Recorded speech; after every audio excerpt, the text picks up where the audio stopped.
Je passe, c'est midi. Monsieur Bola Bakary, bonjour, bienvenue.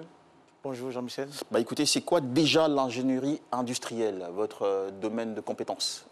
Alors, l'ingénierie industrielle, c'est d'abord un diplôme qui est acquis dans des universités et grandes écoles et qui consiste en fait à former des étudiants à des disciplines industrielles telles que la mécanique, l'électronique, l'électricité, la mécatronique, l'automatisme, la robotique. J'ai entendu la mécatronique. Oui, la mécatronique. C'est une première pour moi, ça veut dire quoi ça? Alors, c'est une combinaison de mécanique et d'électronique. Électronique, ah Voilà. d'accord, ok. Et vous avez dit aussi robotique. Oui. Ça voudrait dire quoi qu'en Côte d'Ivoire, il y a des écoles qui préparent nos étudiants à fabriquer des robots? Oui. Alors, après, le concept des robots, il est compris différemment. D'accord. Quelquefois, on pense à un automate qui est humanoïde, qui a une forme humaine, mais c'est aussi des automates tels que des lignes d'usine, où on a un automatisme qui fonctionne du début jusqu'à la fin. C'est aussi un robot, mais il a une autre fonction que l'humanoïde n'a pas. D'accord. Voilà. Ok, c'est bien compris. Et vous avez, dans l'ingénierie industrielle, est-ce qu'il y a une spécialisation?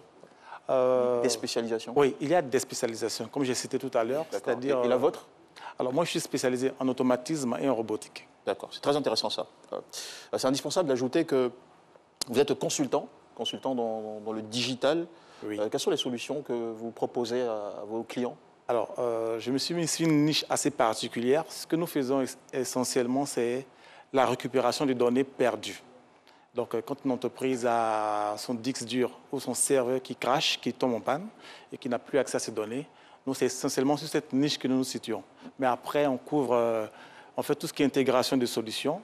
On nous pose un problème, on travaille avec nos experts là-dessus et on propose des solutions. D'accord. Alors, Monsieur Bola, est-ce que, en disant que vous faites de la récupération sur les disques durs qui seraient éventuellement endommagés, vous êtes en train de dire, comme disent certaines personnes, que ce qui est effacé n'est jamais véritablement effacé? Ah oui, c'est jamais effacé. OK. À moins que le disque soit brûlé, mais tant qu'il a la possibilité d'être réparé, toute la donnée qui est formatée, effacée, est toujours récupérable. Voilà. Et il n'y a pas de moyen envisageable pour peut-être brouiller des pistes si on souhaiterait supprimer définitivement un fichier? Tracer toutes ces données. Alors, il y a des équipements spécialisés pour ça, des équipements qui fonctionnent avec le magnétisme, parce que le disque dur, après une forte émission magnétique, il perd toutes les données. Mais ça coûte extrêmement cher, et donc les entreprises n'en ont pas, et ce n'est pas vraiment leur cœur de métier de détruire les données. Donc après, lorsque vous passez un ordinateur, un disque dur à quelqu'un, une clé USB, vous devez savoir qu'il y a toujours des traces de vos anciens fichiers, même si cela a été effacé et formaté. Voilà. Et ça s'applique aussi au téléphone? Oui. À tout équipement, On devrait s'en il y a inquiéter? une mémoire. Est-ce qu'on devrait s'en inquiéter? Alors, oui et non. Oui, parce qu'il n'y a pas beaucoup de spécialistes dans le domaine. Et non, parce qu'il n'y a pas beaucoup de spécialistes dans le domaine. Et oui, parce que c'est toujours récupérable. Les données sont toujours récupérables. Donc, autant savoir ce qu'on met sur... Exactement. Attention à tout ce qu'on met dans nos téléphones et nos ordinateurs. Alors, si vous venez nous voir aujourd'hui, M. Bola Bakary, c'est surtout en qualité de président de Réseautique. C'est un réseau d'entrepreneurs et spécialistes en TIC. Voilà. Avec quelle mission ou engagement? Alors, notre mission première, c'est de travailler à l'autonomisation des jeunes et de la femme, en les éduquant à l'entrepreneuriat et au digital. Parce qu'aujourd'hui, nous pensons que le digital n'est pas encore vulgarisé. Il y a une grosse fracture numérique. Pas suffisamment vulgarisé. N'est pas suffisamment vulgarisé et n'est pas utilisé surtout dans tous les métiers et surtout les petits métiers. Parce qu'après, il y a beaucoup de métiers. Je prenais un exemple simple d'une vendeuse d'Aloco qui est capable, avec son smartphone qu'elle a déjà, avec lequel elle utilise WhatsApp et Facebook, qui serait capable de faire une comptabilité simplifiée. Et donc, savoir quel est son capital, son bénéfice du jour, et avoir un historique de ses dépenses et de ses bénéfices. C'est pas trop compliqué ça pour une vendeuse d'Aloco, comptabilité, alors qu'elle sait déjà calculer ses recettes par... Oui. Alors, ça, c'est juste un exemple que je donne. C'est aussi dire, par exemple, que moi aujourd'hui, j'ai eu à échanger avec des femmes âgées qui ont besoin de faire du sport et qui ne peuvent pas se déplacer en salle de sport. Alors qu'il y a des applications sur le Play Store ou sur App Store de Apple qu'elles pourraient utiliser pour faire des étirements, des échauffements à la maison.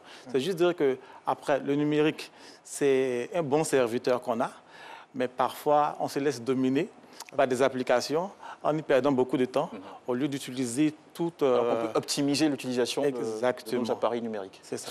D'accord. Alors, votre organisation, enfin votre réseau, Réseautique est en partenariat avec l'ambassade des États-Unis. Oui. Alors, Mais quel est l'apport de cette institution dans déjà, vos activités? ce partenariat, en fait, c'est pour nous accompagner sur un projet qui est le prototype Design for Maker. Et nous sommes partis d'un constat. Le constat est que plus de 60% des étudiants en Côte d'Ivoire arrêtent les cours après la première année. La première année de 2? La première année de l'université, après le bac, après le baccalauréat. 60%, c'est 60%, énorme. c'est énorme. Et ça, c'est pas sûr. Non, on a fait des études là-dessus. Ce sont des choses qui sont officielles. Et le problème avec ça, c'est qu'ils disent qu'ils ont soit été mal orientés, soit ils n'ont pas suffisamment de moyens pour pour poursuivre parce qu'ils sont venus de l'intérieur du pays, ils n'ont pas un tuteur chez qui vivre. Chacun a ses difficultés. Mais l'idée pour nous, en fait, à travers cette formation, c'est de dire aux jeunes, nous ne partons pas à l'école pour avoir des diplômes et pour avoir un travail salarié seulement. C'est aussi une éventualité, mais ce n'est pas que ça. Après, nous allons à l'école pour acquérir du savoir et aussi des compétences, pour pouvoir mettre en valeur ce qu'on a reçu, en détectant des problématiques locales dans notre société ici en Côte d'Ivoire, et puis en y proposant des solutions propres à nous pour ces problématiques.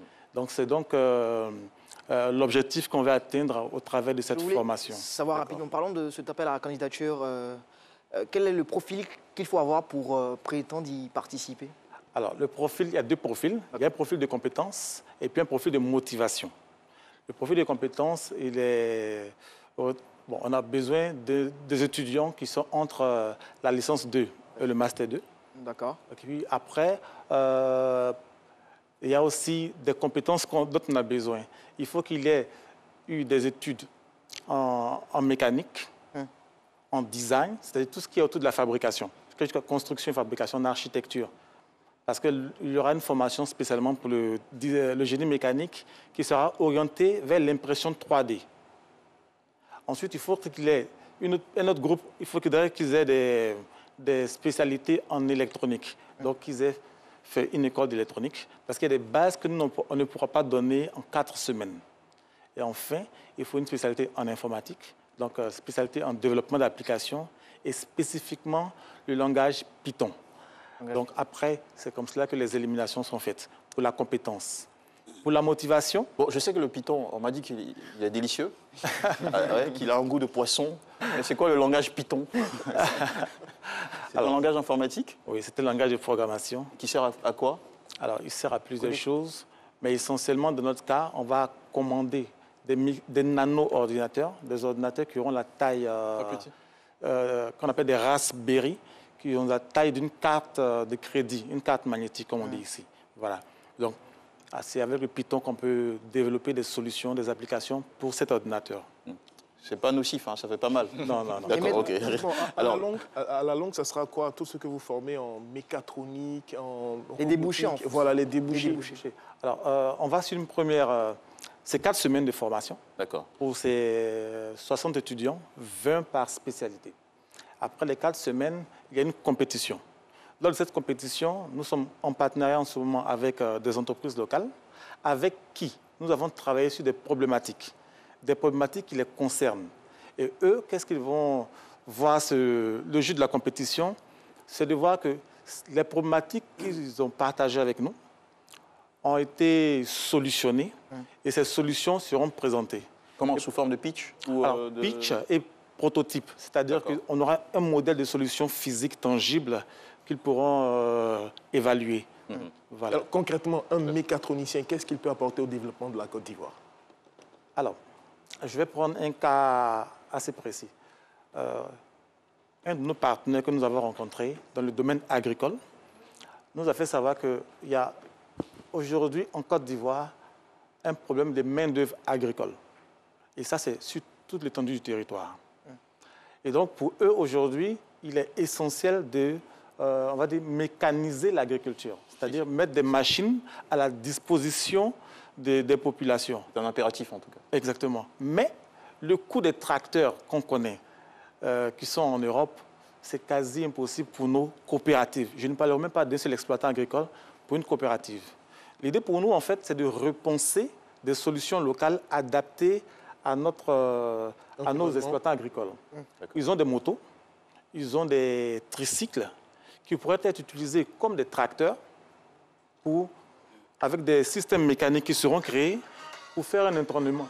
Et cet entraînement, en fait, va permettre de labourer ou de faire du semis ou du défrichage. C'est impressionnant tout ça. Ça mérite une émission particulière ou encore une autre invitation. Merci beaucoup. Alors, je rappelle que votre programme s'appelle Prototype Design for Makers. Il est gratuit? Oui, il est gratuit. Voilà, c'est une formation de 4 semaines offerte à des étudiants en génie mécanique, génie électronique, génie informatique et technologie innovante par le Réseautique que vous représentez aujourd'hui. Et il s'ouvre combien de fois dans l'année? Alors, 2 fois par année. 2 fois dans l'année. Alors, si on est intéressé, qu'on veut postuler, est-ce qu'il y a une adresse? Alors oui. Alors, très rapidement pour terminer. Pour cette édition, l'appel en candidature est bouclé depuis le 20 décembre, mais on va le relancer tout du mois de juillet. Comment vous contactez alors? Vous allez sur réseautique.com, vous avez tous nos coordonnées. Réseautique.com, ça s'appelle comment? RESAUTIC.com. Merci beaucoup. Allez, des applaudissements pour vous accompagner, monsieur Bola Bakary.